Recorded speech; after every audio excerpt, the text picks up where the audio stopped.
Welcome back. I welcome all of you. I am Jobayad. I hope you are all doing well and staying on the side of goodness. I am also doing well and staying on the side of goodness. Today, we are going into an incident that many of you may not want to believe after hearing. But there are some incidents that cannot be understood through logic.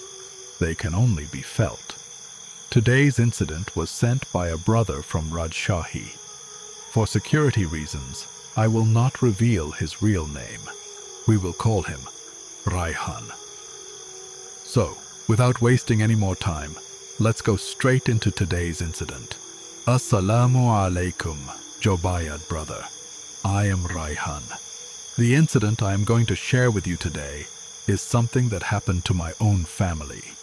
Something the people of our village still haven't forgotten. The incident happened in 1994. Beside our village, there was an old graveyard. The graveyard was so ancient that even the oldest people in the village couldn't say when the first grave was made there. During the daytime, the place looked completely normal. But as soon as night fell, the entire atmosphere changed. There was a dirt road beside the graveyard. After 10 p.m., the villagers almost stopped using that road. Why? Many people said, late at night, a tall man dressed in black could be seen standing beside that road. But the strange thing was, he had no shadow of his own. Instead, he stood beside the shadows of other people. At first, we thought these were just superstitions of the villagers. But our thoughts changed on one rainy night. My uncle Karim was a very brave man. He didn't believe in ghosts, jinns, or anything like that. One day, while returning from the market, it became almost midnight. It was raining. There was no one around. Only the sound of crickets and the distant cries of dogs could be heard. When my uncle reached beside the graveyard, suddenly he felt someone was walking behind him. He stopped. The sound of footsteps behind him also stopped. He started walking again. Again, the same footsteps. Feeling annoyed, my uncle turned around. No one was there. He smiled and said, "Human fear is a human's greatest enemy." As soon as he said those words, he looked forward. And then, the blood in his body felt like it froze. A dark figure was standing in the middle of the road. Its head was lowered. Its arms were unusually long. My uncle shouted, "Who are you?" No answer. Suddenly, the figure slowly raised its head. My uncle saw where its eyes should have been. There was only darkness. At that exact moment, a deep, heavy voice echoed in his ears. "The one you left beneath the ground has not fallen asleep yet." My uncle tried to run, but he couldn't. It felt like someone had fixed his feet to the ground. Then the dark figure said, "Someone from your bloodline harmed me. Now the time has come to settle the account." As soon as those words were spoken, everything went dark. The next morning, the villagers found my uncle unconscious beside the graveyard. But the most terrifying thing was, there wasn't a single injury on his body, but half of his hair had turned white. In just one night. When my uncle was brought back home, he wasn't talking to anyone. He was just sitting in a corner of the room, staring at the door. It felt like he was still trapped inside the terrifying scene of that night. My grandmother kept asking again and again, "Karim, what happened to you? Who was there?" But my uncle didn't answer. After almost 2 hours, he suddenly said in a low voice, "It wasn't human." Everyone in the room became silent. My uncle spoke again. "It knew my name. It knew all the old secrets of our family." My father asked in shock, "What did it say?" After staying silent for a while, my uncle replied, "It said that someone from our family destroyed its family. and now it has come to take revenge. After hearing this, my grandmother's face turned pale, because she knew something that no one from the new generation of our family knew. After many requests, my grandmother started telling us an old incident. The incident happened almost 30 years ago. My grandfather's elder brother was a spiritual healer. People used to call him Hashem Kabiraj. He had helped many people, but he had one big mistake. Whenever he faced an unseen power, he never tried to understand it first. He would make harsh decisions out of anger. One day, a man from a nearby village brought his daughter to him. The girl's behavior was very strange. Sometimes she spoke in her own voice, and sometimes in a deep male voice. At night, she would wake up and walk alone toward the pond. Her family members couldn't stop her. She would gain abnormal strength in her body. Everyone became frightened and called Hashem Kabiraj. Hashem Kabiraj sat in front of the girl and asked, "Who are you?" At first, there was no answer. Then the girl lowered her head and started laughing. That laugh didn't sound like a human laugh. Suddenly, a deep voice came out. "Do not disturb me." The Kabiraj asked again, "Tell me your name."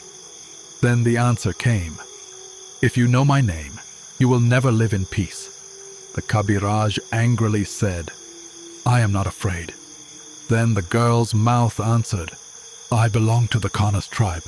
This girl has done no harm to me. I only liked her." The Kabiraj said, "The paths of humans and jinns are different. Leave her." But it refused to leave. Then a terrifying battle began. The air inside the room became heavy. The doors and windows started shaking by themselves. The lights went out. After a long time, everything became calm. The girl returned to normal, but before leaving, that unseen voice said one thing: "Today you have won, but one day someone from your bloodline will stand before me." After hearing this story from my grandmother, we all understood. The thing my uncle saw beside the graveyard might have been connected to that old incident, but we didn't know. The real fear had not even begun yet. Part 3. English translation. Because from that very night, strange things started happening in our house. On the first night, at 2 a.m., there were 3 knocks on our door. Knock, knock, knock. My father asked, "Who is it?" From outside, a voice replied, "Call Karim." The voice sounded exactly like my dead grandfather. But the problem was, my grandfather had passed away 12 years ago when that voice came from outside. "Call Karim." We all froze, because that voice didn't belong to a stranger. It was my grandfather's voice, the same man who had left. And Uncle Karim held his head with both hands and began screaming, "Leave me alone. I didn't do anything." But that unseen voice spoke again, "You have forgotten, but I have not." After that night, my uncle's condition started getting worse day by day. He would talk to himself. Sometimes in the middle of the night, he would walk outside the house alone. One night around 2 a.m., my grandmother saw my uncle was standing in the yard. His eyes were closed, and he was talking to someone. Grandmother went closer and heard him saying, "No, I will not go there. I will not go near that grave." Grandmother became scared and placed her hand on his shoulder. My uncle opened his eyes and said, "Mother, it is calling me." Grandmother asked, "Who?" My uncle looked toward the graveyard and said, "The one Hashem uncle could not destroy." The next morning, we decided that we could not wait any longer. We went to an elderly Islamic scholar. After hearing everything, he said, "The fire of revenge is very dangerous, but not every unseen power comes only to cause harm. First, we must know the real truth." he came to our house.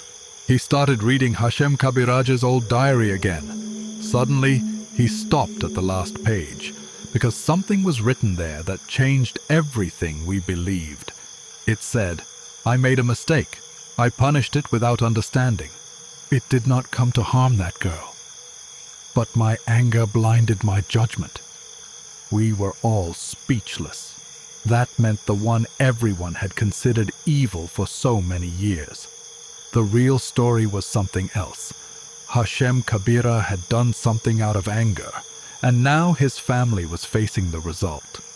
The scholar said, "We must ask for forgiveness for the mistake." That night, we all went beside the old graveyard. There was no moon in the sky. Everything around us was strangely silent. Suddenly, the wind stopped, and slowly, a dark shadow started forming in front of us. My uncle stepped back in fear. The shadow said, "Now you are afraid?" When my family cried that day, no one listened. The scholar calmly said, "Allah will judge injustice, but hurting innocent people is not right." For a while, everything became silent. Then the shadow slowly disappeared into the ground. Before leaving, it said only one thing: "I forgive him, but humans should never be arrogant." After that night, all the strange incidents in our house stopped. My uncle also slowly recovered, but one thing still remains a mystery. A few months later, when the old mango tree was being cut down, a black stone was found under the tree, and on that stone it was written, "Those who do not respect the unseen will one day understand the fear of the unseen." Even today, that stone is kept beside our village mosque. I don't know how to explain this incident, but I have understood one thing. There are many mysteries in this world, things that cannot be seen with our eyes, but their existence can be felt. This was the most terrifying experience of my life. If you liked this incident, please share it. Stay well, stay safe. You are listening to The Other Name of Fear, DreamRoot Stories, The End.